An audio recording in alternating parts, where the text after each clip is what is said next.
Ini dari sumber air kita mengarah ke tong yang menampung dua pipa ini. Ini masih ada satu pipa. Yang satu pipa lagi nanti ketemu di depan. Pipa yang kecil ini berasal dari sumber air yang kita datangi tadi, yang lebih di atas posisinya. Dan di titik ini kita bisa lihat wilayah ini mereka sudah mulai berdekatan, dan di sini mereka sudah berdampingan. Yang kecil, yang 1 inch ini berasal dari mata air yang sebelah atas, dan yang besar ini itu dari mata air yang sebelah bawah, karena debit airnya lebih besar di sebelah bawah. Dan ini adalah tongnya yang digunakan untuk menampung air. Mari kita lihat sekarang bagaimana posisi air setelah dua pipa ini kemudian mengalirkan air. Teknologi sederhana tapi cukup efisien, di mana tong ini tidak pernah penuh, dan kemudian air di bagian dekat dasarnya tong ini sudah dikeluarkan melalui pipa sekitar 2 inch. Itu pipa 2 inch yang putih, yang berwarna putih itu, yang kemudian mengalirkan air sampai ke saung sana. Jadi kalau dihitung dari sini, dari sumber yang pertama tadi itu, jaraknya sekitar 2 km. Kalau kita lihat di sini, sederhana teknologinya. Ini teknologinya Iun sama Iyang ini. Mungkin ini satu-satunya teknologi yang ada di sini ya. Punya. Jadi tidak ada petani lain yang kemudian juga menggunakan teknologi sejenis ini.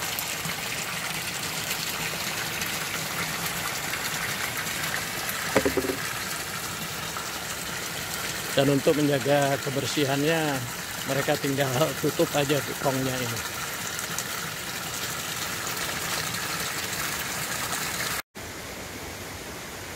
Bagian ini adalah hutan yang belum dirambah oleh warga di sini. Tetapi bagian ini sudah banyak diubah menjadi kebun lahannya. Demikian pula yang di atas itu. Di atas sana itu rata-rata adalah kebun. Dan kalau melihat pipa-pipa pralon ini adalah pipa pralon yang berdekatan dengan pipa untuk ke saung. Pipa yang ke saung itu adalah sabdak itu. Sabdak itu yang terbuat dari HDPE, bukan yang PVC. Kalau yang terlihat putih itu adalah dari PVC, dan itu pipanya tidak terlalu kuat. Dan yang ke saung itu adalah sabdak yang berwarna jingga. Sabdak yang berwarna jingga itu yang kemudian terus ke arah saung. Kalau ke arah hulu, ini yang jingga ini kemudian akan disambung dengan yang berwarna hitam, tetapi tidak bisa terlihat dari sini karena sudah berada di balik semak-semak belukar itu. Sementara kalau yang jingga yang mengarah ke arah hilir, ke arah saung, ini bisa kita ikuti sebentar.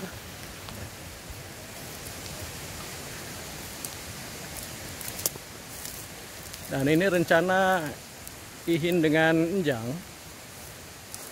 Yang sabdak jingga ini itu akan digantung. Akan digantung dengan kawat. Jadi tidak menggunakan tali ataupun rafia dan sejenisnya, tapi menggunakan kawat. Dan kawat ini merupakan kawat yang tahan air, sehingga dia bisa lebih tahan lama. Dan kalau kita lihat ini, yang memanjat ke sana itu bukan untuk memasang atau meluruskan sabdaknya ke arah tebing lagi, tetapi lebih memasangkan kawat untuk dikaitkan ke sabdak itu. Jadi Ihin yang melihatnya dari bawah, ya kemudian menjaganya dan mengikatkan ke sabdak ini. Sabdak ini diikat sengaja begitu supaya tidak hanya laju air, tetapi juga daya tahan dari sabdaknya bisa terjaga karena tidak melengkung dalam waktu yang panjang. Seperti halnya pipa yang berwarna putih itu diusahakan untuk tidak banyak lengkungan. Nah, kalau kita lihat di sini sabdak yang kesaung yang berwarna jingga ini, kita bisa melihat seperti gelombang saja, gelombang elektromagnetik gitu. Nah, sementara sungai ini adalah sungai yang akhirnya menghilir ke arah bawah saung ini. Ini tidak jauh dari saung. Jadi kalau dari kawasan tempat kebun saya itu ya paling sekitar 100 meter. Ini tadinya dikira semburan air karena alami, tapi ternyata ini karena kebocoran sabdak. Jadi sabdak itu pipa yang bukan peralon, jadi pipa yang terbuat dari HDPE. Istilah mereka di sini adalah sabdak. Dan ini kebocoran dari sabdak ini. Dan ini adalah sumber bocornya.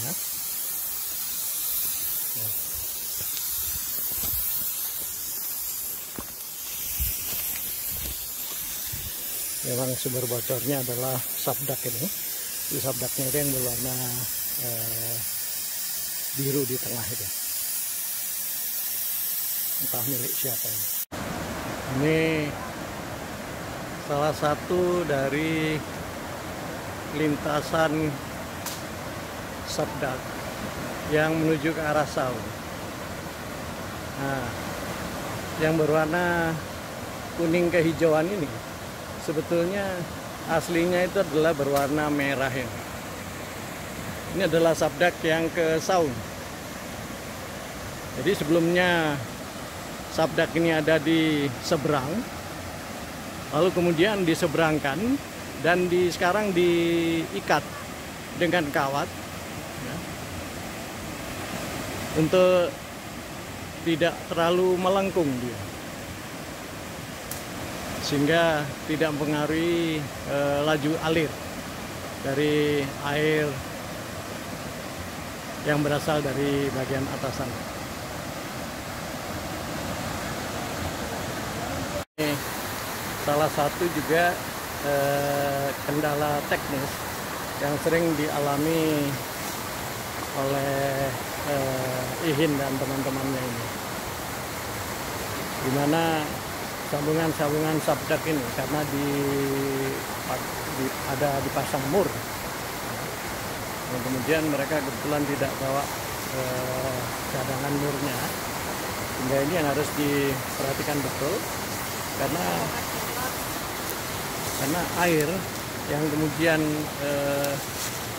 mengocor keluar dari sini itu juga potensial untuk mengurangi laju alir dan juga debit air.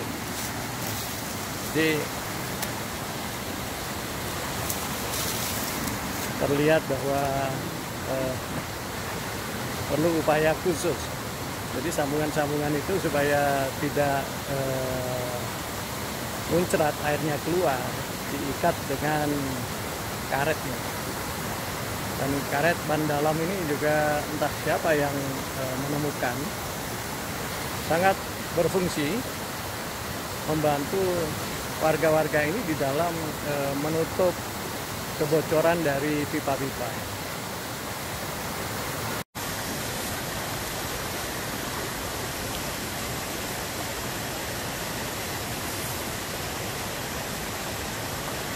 Ini bocoran dari sambungan-sambungan ini itu harus selalu dideteksi, dan juga harus selalu menyiapkan baut-baut yang digunakan untuk menyambungkan dua subjek ini. Ini mereka tidak bisa gunakan lem karena rata-rata subjek ini sudah ada sambungannya sendiri, dan itu menggunakan mur yang dipasangkan di sambungannya tadi. Ini sudah berhasil izin menghentikan bocorannya.